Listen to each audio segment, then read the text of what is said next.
Assalamualaikum warahmatullahi wabarakatuh. Kembali lagi bersama saya Nurulaya Maulida.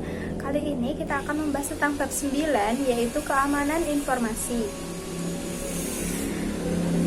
Yang pertama, kebutuhan organisasi akan keamanan dan pengendalian. Penjagaan keamanan bertujuan untuk menghilangkan atau mengurangi kemungkinan kerusakan atau penghancuran, serta menyediakan organisasi dengan kemampuan untuk melanjutkan kegiatan operasional setelah terjadi gangguan. Ketika pencegahan diimplementasikan, maka dua isu berikut harus diatasi. Yang pertama, keamanan versus hak-hak individu. Yang kedua, keamanan versus ketersediaan. Selanjutnya ada keamanan informasi.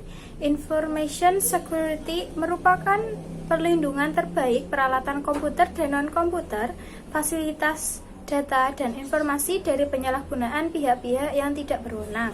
Tujuan dari keamanan informasi tersebut adalah yang pertama, kerahasiaan.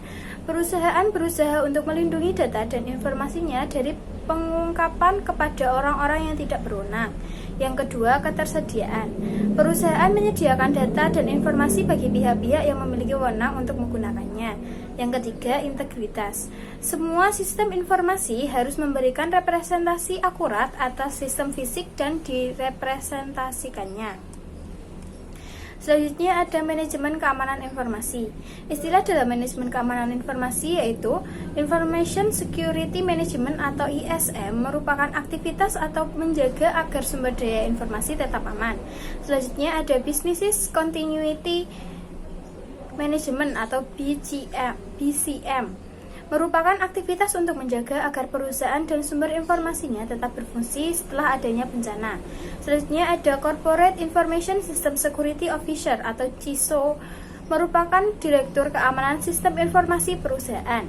Sedangkan Corporate Information Assurance Office merupakan CIAO, merupakan asuransi informasi perusahaan yang mendapatkan sertifikasi keamanan dan memiliki pengalaman minimum 10 tahun dalam mengelola suatu fasilitas keamanan informasi. Selanjutnya ada tolak ukur keamanan informasi. Yang pertama, manajemen risiko merupakan pendekatan untuk mendasarkan keamanan sumber daya informasi suatu perusahaan terhadap risiko yang mereka hadapi. Sedangkan tolak ukur keamanan informasi merupakan suatu tingkat keamanan informasi yang direkomendasikan pada situasi normal yang menawarkan proteksi yang cukup aman terhadap instruksi yang tidak terotorisasi. Kepatuhan terhadap tolak ukur terjadi ketika pemerintah dan otorisasi industri telah melakukan pekerjaan dengan baik dalam mempertimbangkan berbagai ancaman serta resiko dan tolak ukur tersebut menawarkan perlindungan yang baik. Selanjutnya ada ancaman. Ancaman keamanan informasi adalah orang, organisasi, mekanisme, atau peristiwa yang memiliki potensi untuk membahayakan sumber daya informasi perusahaan. Ancaman internal terdiri dari karyawan perusahaan, pekerja temporer, konsultan, kontraktor, dan mitra bisnis perusahaan. Sedangkan ancaman eksternal merupakan ancaman yang terdiri dari segala sesuatu yang berasal dari luar perusahaan tersebut. Namun, tidak semua ancaman merupakan tindakan disengaja dan dilakukan dengan tujuan untuk mencelakai. Selanjutnya ada jenis-jenis ancaman. Yang pertama, virus. Program komputer yang dapat mereplikasikan dirinya sendiri tanpa dapat diamati oleh si pengguna dan menempel salinan dirinya pada program dan boot sektor lain. Selanjutnya ada worm. Tidak dapat merefleksikan dirinya sendiri tetapi menyebar melalui email. Sedangkan Trojan Horse, pengguna menyebarkan sebagai suatu perangkat. Adware memunculkan pesan-pesan iklan yang mengganggu, dan spyware mengumpulkan data dari mesin pengguna. Selanjutnya ada risiko. Risiko keamanan informasi adalah potensi output yang tidak diharapkan dari pelanggaran informasi oleh ancaman keamanan informasi. Jenis-jenis resiko yang pertama, pengungkapan informasi yang tidak terotorisasi dan pencurian. Yang kedua, pengguna yang tidak terotorisasi. Yang ketiga, penghancuran yang tidak terotorisasi dan penolakan layanan. Yang terakhir, yang keempat, modifikasi yang tidak terotorisasi. Selanjutnya ada persoalan e-commerce. Persoalan e-commerce terdiri dari dua, yaitu kartu kredit dan Visa. Kartu kredit, perusahaan harus melindungi pengguna dari pemalsuan kartu kredit itu sendiri. Perusahaan-perusahaan kartu kredit yang utama telah mengimplementasikan program yang ditujukan secara khusus untuk keamanan kartu kredit e-commerce.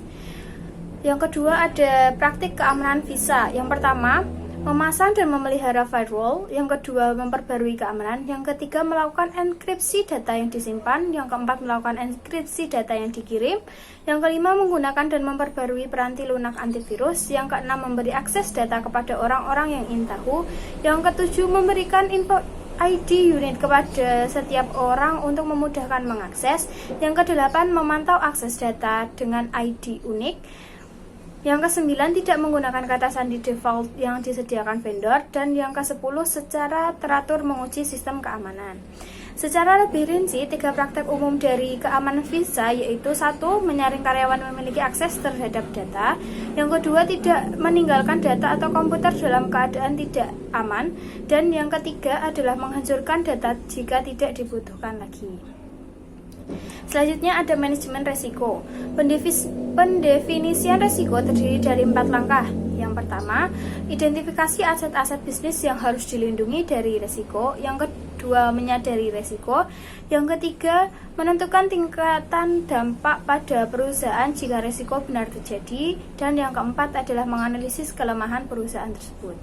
Sedangkan tingkat keparahan dampak diklasifikasikan menjadi 3. Yang pertama, dampak yang parah, membuat perusahaan bangkrut dan sangat membatasi kemampuan perusahaan tersebut dalam berfungsi. Yang kedua, dampak yang signifikan, menyebabkan kerusakan biaya yang signifikan, tetapi perusahaan tersebut akan selamat. Yang ketiga, dampak minor, menyebabkan perusakan yang mirip dengan terjadi dalam operasional sehari-hari. Dan hasil temuan dari analisis tersebut akan ditulis dalam laporan analisis risiko yang berisi deskripsi risiko, sumber risiko, tingginya tingkat risiko, pengendalian yang diterapkan pada risiko, para pemilik risiko, tindakan yang direkomendasikan untuk mengatasi risiko, jangka waktu yang direkomendasikan untuk mengatasi risiko, dan apa yang telah dilaksanakan untuk mengatasi risiko tersebut. Selanjutnya, kebijakan keamanan informasi. Perusahaan dapat menerapkan kebijakan keamanannya dengan mengikuti pendekatan yang bertahap. Ada 5 tahap. Yang pertama, fase pertama inisiasi proyek, fase kedua penyusunan kebijakan, fase ketiga konsultasi dan persetujuan, fase keempat kesadaran dan edukasi, fase kelima penyebar luasan kebijakan. Selanjutnya ada pengendalian, adalah mekanisme yang diterapkan baik untuk melindungi perusahaan dari risiko atau untuk meminimalkan dampak risiko tersebut pada perusahaan jika risiko terjadi. Kategori pengendalian ada 3, yang pertama pengendalian teknis, yang kedua pengendalian formal, dan yang ketiga ada pengendalian non-formal. Pengendalian teknis terdiri dari sub-subnya sendiri. Yang pertama pengendalian akses, yang kedua sistem deteksi gangguan, yang ketiga firewall, yang keempat pengendalian kriptografis, yang kelima pengendalian fisik, dan yang keenam adalah meletakkan pengendalian teknis pada tempatnya. Dukungan pemerintah dan industri. Contoh standar yang ditujukan untuk menjadi panduan bagi organisasi yang ingin mendapatkan keamanan informasi. Yang pertama ada BS 7799 milik Inggris, BSIIT Baseline Protection Manual, yang ketiga COBIT, yang keempat GASSP, dan yang kelima ISF Standard of Good Practice. Selanjutnya ada peraturan pemerintah dan standar industri. Peraturan pemerintah sendiri ada 2 contohnya. Yang pertama standar keamanan komputer pemerintah Amerika Serikat, yang kedua UU Anti Terorisme Kejahatan dan Keamanan Inggris. Sedangkan standar industri biasanya menggunakan The Center of Internet Security atau CIS. Selanjutnya sertifikasi profesional. Terdapat 3 contoh sertifikasi. Yang pertama Asosiasi Audit Sistem dan Pengendalian, yang kedua Konsorsium Sertifikasi Keamanan Sistem Informasi Internasional, dan yang ketiga Institut SANS. Selanjutnya ada manajemen keberlangsungan bisnis. Adalah aktivitas yang ditujukan untuk menentukan operasional setelah terjadi gangguan sistem informasi. Dibagi menjadi 3 rencana. Yang pertama rencana darurat, yang kedua rencana cadangan, dan yang ketiga ada rencana catatan penting.